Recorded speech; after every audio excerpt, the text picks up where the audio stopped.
또 내가 새 하늘과 새 땅을 보니 처음 하늘과 처음 땅은 없어졌고 바다도 다시 있지 않더라. 아멘.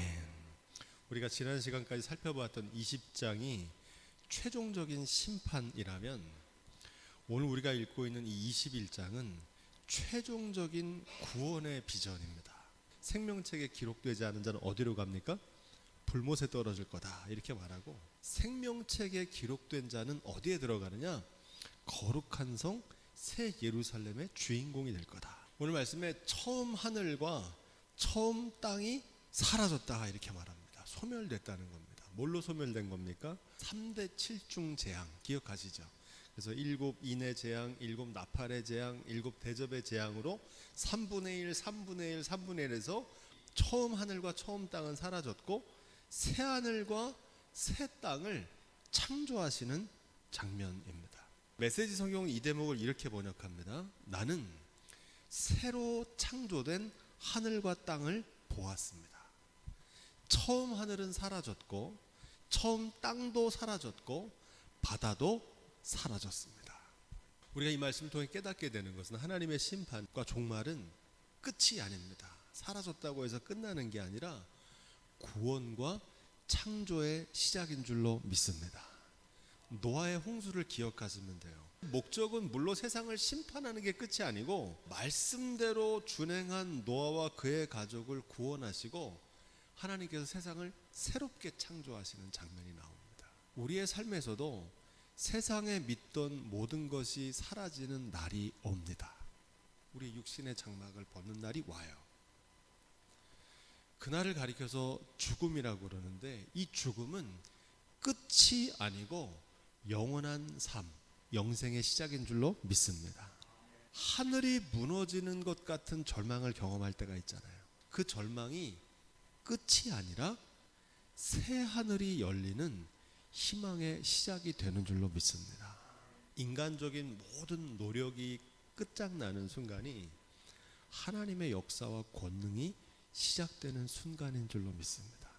그래서 인간적인 절망, 내가 이것밖에 안 되는구나, 한계를 느낄 때 비로소 하나님을 만나는 진정한 종교가 시작됩니다.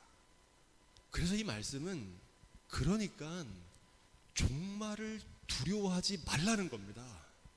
사람들이 끝나는 걸 두려워해요. 죽음을 두려워하고 멸망당하는 걸 두려워해요. 여러분, 멸망당하는 걸 두려워하지 마십시오. 왜 두려워하냐면 죽음이 끝이라고 생각해서 두려운 겁니다. 죽음은 끝이 아니고 새로운 시작인 줄로 믿습니다. 처음 하늘과 처음 땅이 사라지면 새 하늘과 새 땅을 예비해 두신 줄로 믿습니다. 이 믿음이 있으면 두렵지가 않아요. 바라기는 이 믿음이 저와 여러분 가운데 있기를 주님의 이름으로 축원드립니다. 자, 2절 말씀. 내가 보니 그러잖아. 이건 뭘로 보는 거냐면 그냥 눈으로 보는 게 아니라 믿음의 눈을 들어서 보는 겁니다. 현실에서는 예루살렘 성전이 무너졌는데 그 현실 속에서 믿음의 눈을 들어서 하늘에 있는 하나님의 성전을 보는 겁니다. 이 믿음의 눈이 열려지기를 주님의 이름으로 부탁을 드립니다. 이 새 예루살렘 성전을 사도 요한만 본 게 아니라 선지자 에스겔도 봤습니다. 예루살렘 성이 바벨론 제국에 의해서 폐허가 됐습니다. 파괴되고 폐허가 된 현장에서 새 성전과 새 예루살렘 도성을 봅니다. 그게 에스겔 40장부터 48장까지 나오는 말씀이에요. 40장 1절로 2절. 우리가 사로잡힌 지 25년이요 성이 함락된 후 14년 정월 11일 곧 그날에 여호와의 권능이 내게 임하여 나를 데리고 이스라엘 땅으로 가시되, 하나님이 이상 중에 나를 데리고 그 땅에 이르러 나를 극히 높은 산 위에 내려놓으시는데 거기서 남으로 향하여 성읍 형상 같은 것이 있더라 이렇게 말합니다. 이 에스겔이 본 성전과 예루살렘 성은 오늘 말씀에 나오는 이 사도 요한이 본 예루살렘 성과 성전과 같은 겁니다. 이 성전은 어디서부터 왔다고 그래요? 하나님께로부터 하늘에서 내려오니 이렇게 말합니다. 이 성전은 땅에 있는 눈에 보이는 성과 성전이 아닙니다. 사람이 손으로 지은 성전이 아니에요. 하나님의 손으로 지은 성과 성전인 줄로 믿습니다. 세상의 성전이 무너지면 끝나는 게 아니고 하늘의 영원한 성전이 예비되어 있는 줄로 믿습니다. 그래서 우리의 육신의 장막도 무너지면 그게 끝이 아니라 영원한 본향의 내 집이 예비되어 있는 줄로 믿습니다. 그 믿음을 증거하고 있는 거예요.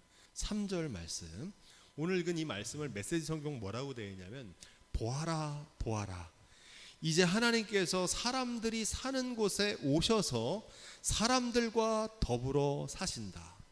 그들은 그분의 백성이며 그분은 그들의 하나님이시다. 보좌에서 큰 음성이 난다고 그러니 보좌가 뭐라고 그랬습니까? 하나님의 왕좌라고 말씀드렸죠. 왕좌는 뭐 하는 곳입니까? 왕이 통치하시는 곳입니다. 그래서 하나님이 보좌에서 다스리신단 말은 하나님의 통치, 천국, 하나님 나라라는 말은 죽어서 가는 천국만 말하는 게 아니라 나라가 통치하다는 뜻이거든요. 보좌에서 하나님이 다스리시는 거예요. 이 성은 뭐냐? 이 성은 도성입니다. 도성. 하나님의 도성. 하나님이 통치하시는 것이고, 성전이 또 나옵니다. 성전. 이 성전은 성소라고 합니다. 하나님이 계시는 거룩한 곳, 생추얼이라고 배웠죠. 하나님의 장막이 사람들과 함께 거하시리니 저희는 하나님의 백성이 되고 하나님은 친히 저와 함께 계시니라. 이 말씀은 출애굽기의 대망과 일맥상통합니다. 출애굽기는 말씀대로 지은 하나님의 장막, 이걸 성막이라고도 하고 회막이라고도 하거든요. 같은 뜻입니다. 그 가운데 하나님이 임재하시는 겁니다. 출애굽기 40장 34절, 그 후에 구름이 회막에 덮이고 여호와의 영광이 성막에 충만하매, 하나님께서 내려와서 그들과 함께 거하시는 거예요. 주님께서 이스라엘 백성과 함께 동행하시는 겁니다. 에스겔서의 최종 메시지도 이와 동일합니다. 여호와 삼마라는 말의 뜻은 여호와께서 거기 계시다는 뜻입니다. 새 예루살렘 성전에 여호와께서 보좌에 앉아 계시다는 겁니다. 그게 여호와 삼마예요. 요한계시록도 똑같아요. 그 주제는 뭐냐? 여호와를 경외하고 그 말씀대로 준행하면 하나님께서 동행하시고 임재하신다는 사실입니다. 하나님을 경외하는 자들은 하나님 말씀대로 준행하게 되고, 준행하면 하나님께서 동행하심으로 마침내 축복해 주시는 줄로 믿습니다. 시종 1관 성경이 전하는 메시지예요. 이걸 가리켜서 임마누엘이라 그러거든요. 하나님께서 우리와 함께 하시다. 하나님께서 우리와 함께 하시는 축복이 저와 여러분 가운데 있기를 주님으로 축원드립니다. 이 최고의 축복이에요. 에스겔 8장 6절은 하나님을 멸시하고 우상 숭배로 인해서 하나님의 영광이 떠나버렸다, 이렇게 말합니다. 성전에서 하나님의 영광이 떠나니까 어떻게 돼요? 성전이 멸망한 거죠. 그리고 에스겔 43장 4절은 이와 반대로 성전이 어떻게 회복되느냐? 하나님을 경외하고 말씀대로 준행함으로 하나님께서 친히 동행하시고 임재하셔서 하나님의 성전이 회복되는 줄로 믿습니다. 이 성전은 주님의 교회를 뜻하고, 주님의 교회는 건물이 아니라 주님을 그리스도로 왕으로 영접한 저와 여러분 한 사람 한 사람이 주님의 교회인 줄로 믿습니다. 그래서 우리가 성전인 거예요. 주님이 우리 안에 거할 때 우리가 주님이 거하시는 거룩한 성전이 되는 줄로 믿습니다. 4절 말씀, 하나님께서는 그들의 눈에서 눈물을 말끔히 씻어 주실 것이다. 죽음은 영원히 사라졌다. 눈물도 사라지고 통곡도 사라지고 고통도 사라졌다. 만물이 처음 질서는 다 사라졌다, 이렇게 말합니다. 이 말씀은 박해 가운데서 믿음을 지키다가 순교한 성도들, 로마의 박해로 상처받고 옷이 찢겨지고 살이 터져나가고 애통하고 곡하는 소리가 들리는 고통 가운데 있는 그 모든 성도들에게 주시는 위로의 말씀입니다. 모든 것이 지나간다는 겁니다. 세상의 자랑, 세상의 기쁨, 젊음, 이거 영원하지 않고 지나갑니다. 예외 있습니까? 없습니까? 없어요. 이건 똑같아요. 그것처럼 세상에서 경험하던 고난, 슬픔, 아픔, 고통, 이것도 다 지나갑니다. 모든 것이 지나갑니다. 그러니 지금 잘 나간다고 자만하지 말라는 겁니다. 자랑할 게 없어요. 뭘 젊음을 자랑합니까? 다 지나가는 겁니다. 돈 많다고 자랑할 거 없고 건강 자랑할 필요 없어요. 다 지나가는 거예요. 잘 나간다고 교만하지 말고 지금 너무 어렵다고 낙심하지 말라는 겁니다. 왜냐하면 이 고난도 지나가요. 베드로후서 3장 12절로 14절, 이 마지막 새하늘과 새 땅을 바라보는 삶의 자세 어때야 된다는 겁니까? 주 앞에서 점도 없고 흠도 없고 평강 가운데 나타나기를 힘쓰라는 겁니다. 이게 종말의 메시지입니다. 베드로후서 3장 11절은 더 귀한 말씀이에요. 이 모든 것이 이렇게 풀어지리니 너희가 어떠한 사람이 되어야 마땅하뇨? 거룩한 행실과 경건함으로 하나님의 날이 임하기를 바라보고 간절히 사모하라. 아멘. 왜냐하면 다 지나가거든요. 너무 지나가는 거 연연하지 마십시오. 오늘 베드로 사도가 증거한 것처럼 거룩한 행실과 경건함으로 하나님의 날을 임하기를 바라보고 사모하며 주 앞에 점도 없이 흠도 없이 평강 가운데 나타나기를 힘쓰는 삶이 되시기를 주님으로 축원드립니다. 5절 말씀, 만물을 어떻게 하시겠다 그럽니까? 새롭게 하시겠다 이렇게 말합니다. 만물을 새롭게 하시겠다. 지금까지 살펴본 모든 재앙과 이 심판은 하나님이 타락한 세상, 더럽혀진 세상을 새롭게 정화시키는 과정입니다. 6절, 또 내게 말씀하시되 이루었도다. 나는 알파와 오메가요 처음과 나중이라.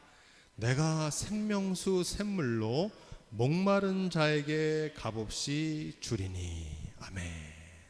오늘 말씀에 이루었도다 이렇게 말합니다. 이루었도다. 예수님께서도 십자가 위에서 다 이루었다 그러시잖아요. 이루었다는 것은 하나님께서 이 지금 모든 심판과 구원까지의 전 과정을 통해서 하나님께서 뜻하신 바를 이루셨다는 거예요. 우리가 삶에서 경험하는 고난과 박해도 하나님의 섭리 가운데 있는 줄로 믿습니다. 알파와 오메가란 말은 시작부터 끝까지란 말이거든요. 처음부터 끝까지 우리가 이 과정에 있다는 거예요. 섭리라고 합니다. 섭리란 말은 하나님의 목적이 있다는 것이고 하나님의 뜻이 있다는 겁니다. 이걸 좀 어려운 말로 하나님의 경륜이 있다는 거예요. 경륜. 우리보다 높은 생각이 있다고요. 그래서 삶에서 만나는 고난과 박해도 하나님의 섭리 가운데 있는 겁니다. 하나님의 섭리가 있다는 걸 아는 사람은 중간 결산하지 말아야 됩니다. 결산은 하나님 앞에 가서 하는 건 줄로 믿습니다. 끝날 때까지 끝난 게 아닙니다. 요셉이 애굽으로 팔려가잖아요. 종살이를 합니다. 거기서 누명을 쓰고 또 옥살이를 해요. 그런데 그 과정은 애굽의 총리 대신이 되는 과정에 있는 줄로 믿습니다. 광야를 이스라엘 백성들이 통과하잖아요. 끊임없이 불평합니다. 하나님 찬송했다가 저주했다가 하나님의 섭리를 믿지 못하기 때문에 그렇습니다. 광야는 가나안 땅으로 가는 길입니다. 고난 없이 영광만 얻으려고 하는. 목마른 자에게 값없이 준다는 말은 의에 줄이고 목이 마른 자들에게 주는 약속입니다. 지금은 의를 위해서 핍박을 받고 고난을 받지만 장차 받을 영광과 축복에 비교할 수 없다는 겁니다. 값없이 주시겠다는 말은 구원은 우리의 공로로 얻는 게 아니고 하나님의 은혜로 얻는 것인 줄로 믿습니다. 7절 말씀, 요한계시록을 한 문장으로 말하면은 영적인 전쟁입니다. 영적 전쟁. 예수 그리스도와 적 그리스도, 빛과 어둠의 싸움, 참과 거짓의 싸움. 이 영적 전쟁이 바로 요한계시록의 테마입니다. 이기는 자는 누구냐? 이 믿음의 선한 싸움에서 승리한 사람들이 이기는 자인 줄로 믿습니다. 이 이기는 자는 누구냐? 십자가로 이기는 거예요. 말씀대로 죽기까지 순종하는 거예요. 그럼 하나님께서 부활의 영광으로 승리하게 하시는 줄로 믿습니다. 그 믿음으로 이기는 거예요. 이 영적 전쟁은. 내 몫이 된 십자가를 지고 죽기까지 순종한 사람들, 그들을 하나님께서 부활하게 하시고 승리하게 하신 그들이 이긴 자인 줄로 믿습니다. 그래서 여기 나오는 이기는 자는 십자가와 부활에 참여한 자들입니다. 믿음으로 의의 최후 승리를 거둔 성도들에게 주시는 언약의 말씀입니다. 고린도서 15장 57절 58절에 보면 우리 주 예수 그리스도로 말미암아 우리에게 이김을 주시는 하나님께 감사하노니 그러므로 내 사랑하는 형제들아 견고하며 흔들리지 말며, 견고하고 흔들리지 말라는 겁니다. 이게 부활의 메시지예요. 항상 주의 일에 더욱 힘쓰는 자가 되라. 이는 너의 수고가 주 안에서 헛되지 않은 줄 알미라, 이렇게 말합니다. 우리가 십자가로 하나의 미라로 썩어지면 절대 그냥 썩어 없어지지 않고 많은 열매를 맺게 하시는 줄로 믿습니다. 그래서 부활의 믿음이 있는 사람은 십자가를 진다니까요. 그리고 십자가를 못 지는 사람들이 있어요. 십자가는 순종이거든요.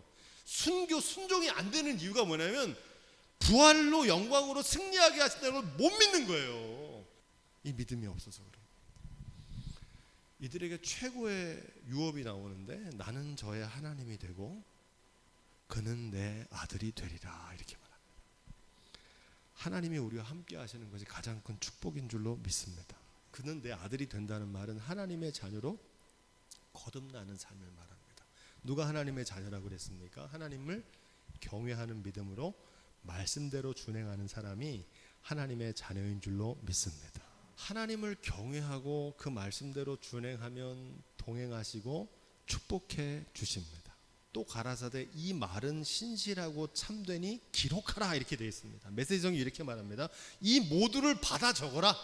한마디 한마디가 다 믿을 수 있는 확실한 말씀이다, 이렇게 말합니다. 뭐가 확실한 말씀이라는 거예요? 하나님을 경외하는 믿음으로 그 말씀대로 준행하면 하나님께서 동행하세요. 그와 함께 하신다니까요. 가는 길마다, 하는 일마다 동행하신다.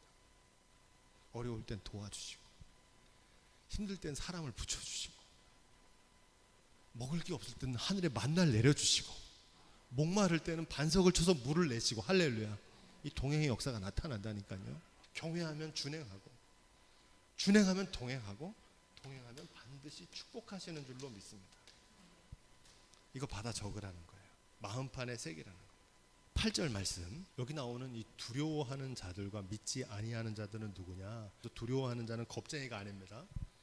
믿지 아니하는 자는 교회 안 다니는 불신자인가 보다, 이렇게 생각합니다. 그래서 나랑 상관없는 말씀이라고 생각해요. 근데 이 말씀 무슨 뜻이냐면 겁쟁이나 불신자가 아니라 하나님을 경외하는 믿음이 없는 사람들을 말합니다. 하나님을 두려워하는 건 하나님을 경외하는 거거든요. 다른 걸 두려워해요. 뭘 두려워합니까? 물질을 두려워하고요, 사람을 두려워하더라고요. 그 사람들을 말하는 겁니다. 하나님을 경외하는 믿음이 있기를 주님으로 축복드립니다. 하나님 경외하는지 안 하는지 어떻게 알 수 있느냐? 하나님을 경외하는지 안 하는지는 순종하는지 보면 압니다. 이걸 다른 말로 아까 뭐라 그랬습니까? 준행하는 겁니다. 이 하나님을 경외하는 믿음이 있는 사람은 준행해요. 순종합니다. 신뢰하니까. 그렇게 하라 그러면 해요. 죽어도 해요. 근데 하나님을 경외하지 않고 다른 걸 두려워하는 사람은 안 합니다. 물질이 없는데 어떻게 합니까? 이래요. 사람이 없는데 어떻게 합니까? 이래요. 준행하지 않아요. 자기 멋대로 해요.